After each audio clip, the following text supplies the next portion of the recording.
Russia Ukraine பிரச்சனையில் பேச்சுவார்த்தை மற்றும் ராஜதந்திர நடவடிக்கைகளை முன்னெடுக்க வேண்டும் என்று ரஷ்ய அதிபர் புட்டினிடம் பிரதமர் மோடி மீண்டும் வலியுறுத்தினார்.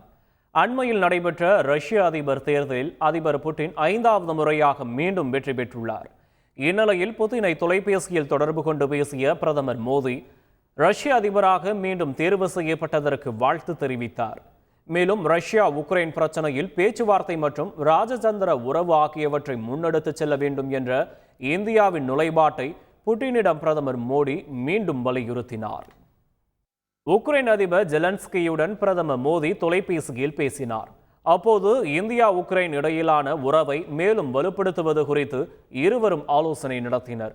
மேலும் ரஷ்யா உக்ரைன் இடையிலான பிரச்சனையை பேச்சுவார்த்தை மற்றும் ராஜதந்திர முறையில் தீர்க்க வேண்டும் என்று ஜெலன்ஸ்கியுடன் பிரதமர் மோடி வலியுறுத்தினார்.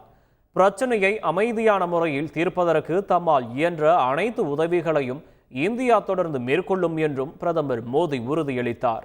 அப்போது உக்ரைன் மக்களுக்கு இந்தியா தொடர்ந்து வழங்கி வரும் மனிதாபிமான உதவிகளுக்கு பிரதமர் மோடிக்கு ஜெலன்ஸ்கி நன்றி தெரிவித்தார். செய்திகளை உடனுக்குடன் தெரிந்து கொள்ள உடனே சப்ஸ்கிரைப் பண்ணுங்க.